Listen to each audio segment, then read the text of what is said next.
नमस्कार विद्यार्थी मित्रांनो, इयत्ता 12वी विषय भूगोल या विषयातलं पहिलं प्रकरण आजपासून आपण शिकवायला सुरुवात करतोय। या इयत्तेमध्ये 12वीमध्ये एकूण 8 प्रकरणाचा तुम्ही अभ्यास करणार आहे। त्यातलं पहिलं प्रकरण लोकसंख्या भाग 1 हे आपण आजपासून शिकवायला सुरुवात करतोय। बघा, लोकसंख्येवर आधारित एकूण 2 प्रकरणं आहेत। या 2 प्रकरणाचा आढावा आपण घेतोय। त्यातलं पहिलं प्रकरण लोकसंख्या भाग 1 आणि दुसरं आहे लोकसंख्या भाग 2। ही दोन्ही प्रकरणं लोकसंख्या भूगोलाशी संबंधित असणारी प्रकरणं आहेत आणि त्याचा अभ्यास आपण काय करणार आहे, अनुक्रमे पहिल्या आणि दुसऱ्या प्रकरणामध्ये करणार आहोत।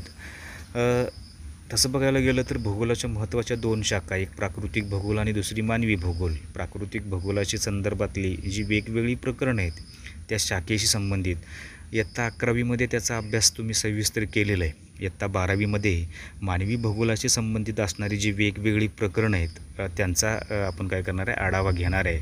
त्यातलं लोकसंख्या भूगोल हे प्रामुख्याने मानवी भूगोलाची काय एक प्रमुख शाखा आहे आणि त्या शाखेशी संदर्भातलं हे पहिलं प्रकरण आहे आणि त्याचा आढावा आपण आजच्या तासापासून काय करतोय, घेतोय। बघा, मानव व पर्यावरण यांच्यातील ज्या आंतरक्रियांचा जो अभ्यास आहे तो अभ्यास प्रामुख्याने मानवी भूगोलामध्ये केला जातो किंवा भूगोल या शाखेमध्ये केला जातो। लोकसंख्येचा अभ्यास हा मानवी भूगोलाच्या एका शाखेत केला जातो। लोकसंख्येबाबत जे वेगवेगळे अभ्यास आहे तो अभ्यास लोकसंख्या भूगोल या शाखेमध्ये काय केला जातो आणि याच शाखेला काय म्हणतात, लोकसंख्या भूगोल असं म्हटलं जातं। मानवी भूगोलाची काय आहे, लोकसंख्या भूगोल ही एक प्रमुख शाखा आहे आणि या शाखेमध्ये लोकसंख्या भूगोलाचा काय केला जातो, अभ्यास केला जातो। लोकसंख्येचं भूपृष्ठावरील वितरण असेल, आकृतिबंध इत्याद्यांचा अभ्यास लोकसंख्या भूगोलामध्ये काय केला जातो। जगामध्ये बघायचं गेलं तर वेगवेगळे 7 खंड आहेत।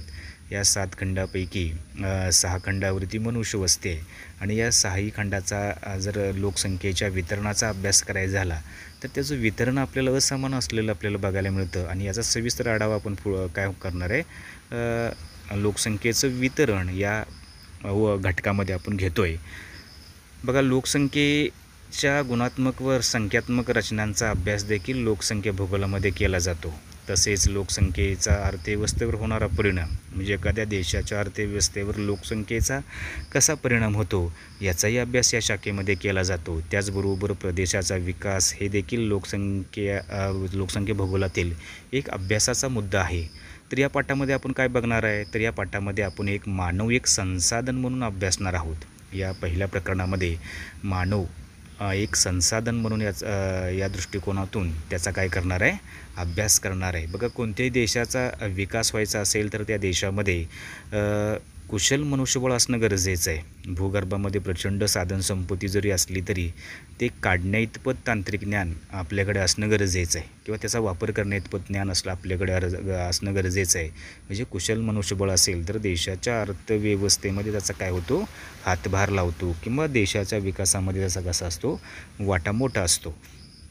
या प्रकरणातला पहिला आपण मुद्दा अभ्यासतोय, त्या मुद्द्याचं नाव आहे लोकसंख्या वितरण। लोकसंख्या वितरण हा या प्रकरणामधला पहिला आपण काय करणार आहे, घटक अभ्यासणार आहे। बघा, जगामध्ये वेगवेगळे 7 खंड आहेत।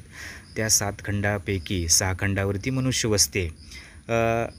हे अभ्यासत असताना खाली विभाजित वर्तुळाच्या माध्यमातून तुम्हाला काय दाखवलेलं आहे, तर खंडांतर्गत भूमीची टक्केवारी आणि लोकसंख्या वितरणाची टक्केवारी ही विभाजित वर्तुळाच्या माध्यमातून, आकृतीच्या माध्यमातून तुम्हाला काय केले, दर्शवलेले आहे। तुलनात्मक अभ्यास करायचा आपल्याला। एका वर्तुळामध्ये बघितला तर पहिल्या वर्तुळामध्ये वेगवेगळ्या खंडांनी किती टक्के भूमी व्यापलेली आहे याची टक्केवारी दिलेली आहे आणि ती टक्केवारी प्रत्येक खंड वेगवेगळ्या रंगाने तुम्हाला त्या विभाजित वर्तुळामध्ये दाखवलेला बघायला मिळतो। दुसरा वर्तुळ आहे लोकसंख्या वितरणाची टक्केवारी। जगातल्या वेगवेगळ्या खंडामध्ये एकूण किती टक्के, 100%पैकी किती टक्के लोकसंख्या कोणकोणत्या खंडामध्ये आहे याचंसुद्धा काय केले, याचीसुद्धा आकडेवारी दर्शवलेली आपल्याला बघायला मिळते आणि त्या खंडानुसार ते सुद्धा काय केलेत, वेगवेगळ्या रंगाने दर्शवलेले तुम्हाला बघायला मिळतात। वरील 2 आकृत्यांचा जर अभ्यास केला तर लक्षात येऊन जातं की भूमी आणि लोकसंख्येची टक्केवारी ही विभाजित वर्तुळाच्या माध्यमातून काय केली, दर्शवलेली आहे। हे वरती आपण दिलेल्या शीर्षकाच्या माध्यमातून आपल्याला समजतं। याच विभाजित वर्तुळाच्या याच्यावरती आधारित वेगवेगळे 4 प्रश्न तुम्हाला विचारलेले आहेत. त्या 4 प्रश्नांची उत्तरं देण्यासाठी तुम्हाला वरती जे दिलेले विभाजित वर्तुळ आहेत, त्या विभाजित वर्तुळाचं काय करायचं आहे, सविस्तर निरीक्षण करायचं आहे. सविस्तर निरीक्षण केल्यानंतर विचारलेल्या 4 प्रश्नांची उत्तरं तुम्हाला द्यायची आहेत. मग ही आकडेवारी सांगत असताना खाली दिलेले बघा, सोर्स दिलेले आहे. संयुक्त राष्ट्रसंघ 2019 ची जी प्रामुख्याने संयुक्त राष्ट्रसंघाने ती काय केली, संयुक्त राष्ट्रसंघाची जी आकडेवारी आहे त्या आकडेवारीच्या आधारे काय केला, वरील विभाजित वर्तुळ काय केला दर्शवलेलं आहे. त्याची वेबसाईट तुम्हाला दिलेली आहे बघा. तर तुम्हाला बघायचं असेल तर त्या वेबसाईटवर जाऊन ती आकडेवारी तुम्ही बघू शकता. पहिला प्रश्न विचारलेला आहे, कोणत्या खंडात लोकसंख्या सर्वात कमी आहे? कोणत्या खंडात लोकसंख्या सर्वात कमी आहे? लोकसंख्या वितरणाची टक्केवारी जी दुसऱ्या विभाजित वर्तुळामध्ये दाखवलेली आहे, तर दुसऱ्या विभाजित वर्तुळाचं काय करा, व्यवस्थित निरीक्षण करा आणि पर्सेंटेज जर अभ्यासल्यानंतर तुम्हाला लक्षात येऊन जातं की वेगवेगळ्या खंडापुढं काय केले, पर्सेंटेज दाखवलेले. बघा, सगळ्यात कमी पर्सेंटेज 0.55% आहे आणि ते प्रामुख्याने ऑस्ट्रेलिया खंडाचे. म्हणजे या प्रश्नाचं उत्तर तुम्हाला काय सांगता येतं, ऑस्ट्रेलिया खंडाची लोकसंख्या ही जगात सगळ्यात कमी असलेली आपल्याला बघायला मिळते. उत्तर देत असताना फारसं काही अडचण येत नाही. आकृतीचं व्यवस्थित जर निरीक्षण केलं तर विचारलेल्या प्रश्नाचे उत्तर तुम्हाला लगेच देता येतात. भूमी व लोकसंख्येने या दोन्ही बाबी सर्वात कमी असलेला खंड कोणता? म्हणजे जमीन आणि लोकसंख्या या दोन्ही बाबी कमी असलेला खंड कोणता? मग आता काय करावं लागतं तुम्हाला, दोन्ही विभाजित वर्तुळाचं काय करायचं, निरीक्षण करून हा प्रश्नाचं उत्तर तुम्हाला काय करता येतं, देता येतं. बघा, सर्वात कमी कुठल्या भूमी बघायला गेलं तर 5.90 आहे आणि सर्वात लोकसंख्या कमी कोणत्या खंडाची आहेत तिकडे बघायला गेलं तर 0.55 आहे. म्हणजे याही दोन नंबरच्या प्रश्नाचं उत्तर आपल्याला देता येतं. ऑस्ट्रेलिया खंडाची भूमी ही कमी आहे आणि लोकसंख्याही कमी आहे. भूमी व लोकसंख्येची टक्केवारी जास्त असलेला खंड कोणता? आता लक्षात येऊन जातं बघा. पहिला विभाजित वर्तुळामध्ये आणि दुसऱ्या विभाजित वर्तुळामध्ये जर निरीक्षण केलं तर 29.20 आणि 59.65 या दोन आकडेवारीचा विचार केल्यानंतर जगामध्ये या दोन्ही बाबतीमध्ये आशिया खंडाचा काय लागतो, प्रथम क्रमांक लागतो. कारण आशिया खंडाची सगळ्यात जास्त लोकसंख्या आणि सगळ्यात जास्त या भूमी आहे. आशिया खंड सगळ्यात मोठं आहे आणि लोकसंख्येच्या बाबतीमध्ये सुद्धा काय सगळ्यात मोठं आहे. म्हणजे या प्रश्नाचं उत्तर आपल्याला काय देता येतं, आशिया खंड हा देता येतं. कोणत्या विभाजित वर्तुळात एक खंड कमी आहे, त्याचं कारण काय असावं? बघा, दोन्ही आकृतीचं ऑब्झर्वेशन केल्यानंतर लक्षात येऊन जातं जगामध्ये 7 खंड आहेत. पहिल्या विभाजित वर्तुळामध्ये भूमी दाखवलेली आहे, म्हणजे त्याच्यामध्ये एकूण 7 खंडाची भूमी तुम्हाला बघायला मिळते. परंतु जो अंटार्क्टिका नावाचा खंड आहे त्या खंडावरती कोणत्याही स्वरूपाची मनुष्यवस्ती नसल्यामुळं किंवा लोकसंख्या नसल्यामुळं दुसऱ्या विभाजित वर्तुळामध्ये अंटार्क्टिकाचा समावेश नसलेला आपल्याला बघायला मिळतो. म्हणजे काय तर 2 नंबरचा जो लोकसंख्या वितरणाची टक्केवारी दिलेला विभाजित वर्तुळ आहे त्या यामध्ये प्रामुख्याने अंटार्क्टिका खंड नाही आणि त्याचं कारण काय, त्या खंडावरती लोकसंख्या नसल्यामुळं तो खंड काय केला आहे आपल्याला दिसत नाही किंवा बघायला मिळत नाही. बघा, भौगोलिक स्पष्टीकरणाचा अभ्यास करत असताना जर बघायचं गेलं तर 2019मध्ये जगाची एकूण लोकसंख्या बघायची गेली तर एकूण लोकसंख्या ही 7.7 अब्ज होती. म्हणजे 770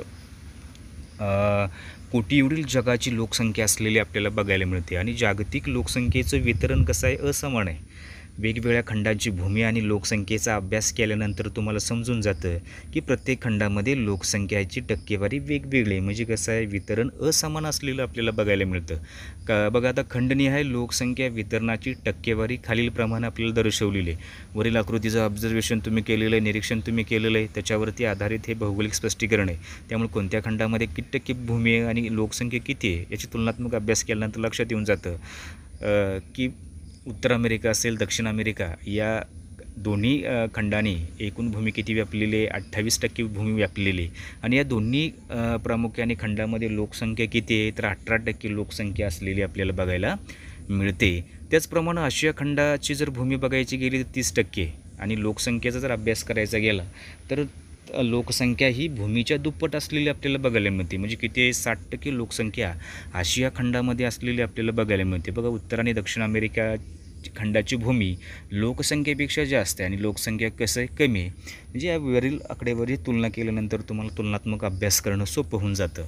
त्यानंतर आहे युरोप खंड. युरोप खंडाची भूमी बघायची गेली तर 7% आहे आणि त्यावर त्या खंडामध्ये एकूण किती टक्के लोकसंख्या राहते तर 5% लोकसंख्या युरोप खंडामध्ये असलेली आपल्याला बघायला मिळते. त्यानंतर आहे ऑस्ट्रेलिया खंडाची भूमी 6% आणि लोकसंख्या 1%सुद्धा नाही, म्हणजे 0.55% लोकसंख्यावर आपण विभाजित वर्तुळामध्ये बघितले, म्हणजे 1%पेक्षा कमी ऑस्ट्रेलिया या खंडामध्ये लोकसंख्या असलेली आपल्याला बघायला मिळते.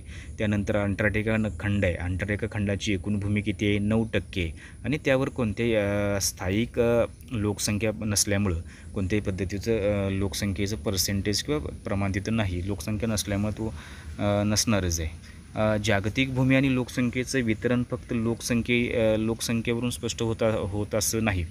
बघा, फक्त लोकसंख्येवरून त्या भूमी आणि लोकसंख्येचं वितरण स्पष्ट होतं का नाही. त्यासाठी काय असतं, एका विशिष्ट क्षेत्रफळामध्ये किती लोक राहतात याद्वारे देखील लोकसंख्येचं वितरण समजून घेता येतं. वरील लोकसंख्येचं वितरण समजून घेत असताना फक्त विशिष्ट भूमीमध्ये एवढे लोक राहतात याच्यावरून कळतं का नाही, तर विशिष्ट भूमीमध्ये किती लोक राहतात हे सुद्धा समजून घेणं महत्त्वाचं आहे. त्याला लोकसंख्येची घनता असं म्हणतात. बघा, लोकसंख्येची घनता काढत असताना किंवा लोकसंख्येची घनता म्हणजे काय, तर लोकसंख्येची घनता ही दर चौरस किलोमीटरला काढली जाते. लोकसंख्येची घनता दर चौरस किलोमीटरला काय होते काढली, म्हणजे एका चौरस किलोमीटरला राहणाऱ्या लोकांची संख्या म्हणजे लोकसंख्येची घनता होय, असंही आपण म्हणू शकतो. मग ही कशाच्या आधारे काढली जाते, तर लोकसंख्या घनतेचं सूत्र आहे. या सूत्रानुसार कोणत्याही तुम्हाला भूभागाची लोकसंख्येची घनता आपल्याला काय करता येते, काढता येते. बघा, लोकसंख्येच्या घनतेचं सूत्र काय आहे, तर लोकसंख्येची घनता बरोबर एकूण लोकसंख्या भागिले एकूण क्षेत्रफळ कशामध्ये, चौरस किलोमीटर. कोणत्याही देशाचं क्षेत्रफळ आपण कसं काढतो, चौरस किलोमीटरमध्ये काढतो. मग लोकसंख्येची घनता काढायची असेल तर ज्या भागाची लोकसंख्येची घनता काढायची आहे त्या भागाची, त्या देशाची लोकसंख्या तुम्हाला माहीत असणं गरजेचं आहे.